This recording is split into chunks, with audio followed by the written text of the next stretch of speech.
різниця між старим законом УРСР про сепаратизм і сьогоднішніми новими законами?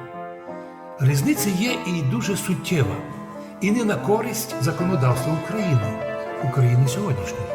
Через 29 років треба також пам'ятати, що демократичний закон УРСР, де говорилося про право на сепаратизм, заявляв, що злочином являється не сам заклик до сепаратизму, не сам заклик, бо це природне право кожної людини, кожної держави, і це право залишилося навіть і для радянських українських громадян, і по всьому світу донині, але не в нас.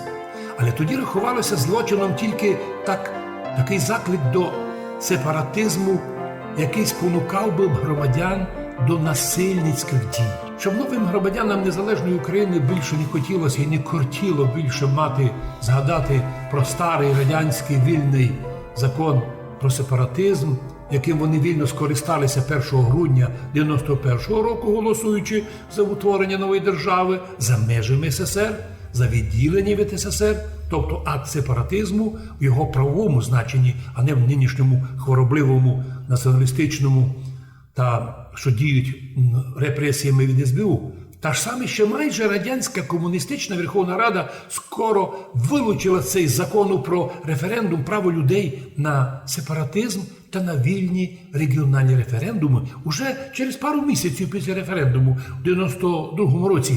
Як це практикується в Європі, в Швейцарії, там люди проводять місцеві референдуми. А от в кримінальний новий український закон введені були зміни про те, що не тільки заклики до насильницьких дій сепаратизму, але й будь-які прості вирази, слова, заклики до відділення чи просто публічне вираження своїх думок, висловів та критичних думок почалися називати платними націоналістами антиукраїнською риторикою і основанням судити за сепаратизм. Мало того, від 3 до 5 років радянсько-українське старе демократичне право на сепаратизм, яке у всіх державах є донині, і дозволено, наприклад, в Канаді голосувала провінція Квебек вийти. Не хватило голосів, ніхто же квебекцію не бив. А в Україні простий вираз про сепаратизм став особливо небезпечним злочином і є під сугубою забороною. Публічно дається владою команда вуличним платним вовкодавам-опричникам погрожувати кожному, хто має власну думку, а таких записують до числа сепаратистів, що по їхньому равно нараз судити на 5 років. Та ще й создають различні злочинні сайти, на котрих записують з їх думки нібито сепаратисти. От інтересно, під цей злочин ніби сепаратизму нова українська перефарбована влада руками нового КДБ СБУ стала притягувати любого громадянина до кримінальної відповідальності, якщо такий посмів лише критикувати злочинні дії влади, або, як тепер у нас в Закарпатті сказали, мадяри-депутати не хочуть голосувати так, як просять їх дехто просить.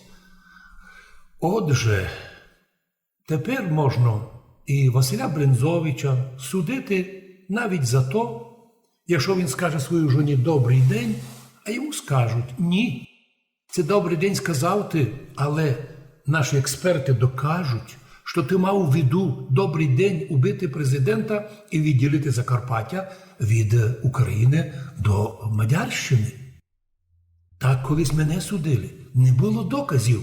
Тоді приключив суд і СБУ своїх платних тих експертів, які в тих пару пунктах, де я б не пам'ятав, читав чи ні, вони знайшли приховані заклики. Тут у радянський час відкриті заклики до сепаратизму не судилися, якщо лише не мали заклики до насильницьких дій. А тут навіть не було відкритих ніде, ні телебачення, ні преса, ні радіо, нігде. А вони сказали, ні, між строчками прихований сепаратизм. От яка принципова різниця між демократичним, ще тоді радянсько-українським законом і нашим новим законом, який уже давно порушив всі міжнародні норми, і ніхто у світі вже не дивиться нашу державу як на демократичну. Бо як можна заборонити людям висловлюватися? Чому нині навіть влада дозволила собі вмішатися в церковні справи? Бачите, Верховна Рада вирішує церковні справи, яка церква буде націоналістично, державна, а яка ні. Та вони абсолютно ні законів не знають, ні Конституції не виконують. Це означає, що наша Українська Православна Церква і ми, русини православні Закарпатті, і ще мусимо готуватися до нових гонінь, бо що з тим буде? В мірі стільки багато зла, а ми так хотіли, щоб в нашій державі, Україні, демократичній, такого ніколи не сталося.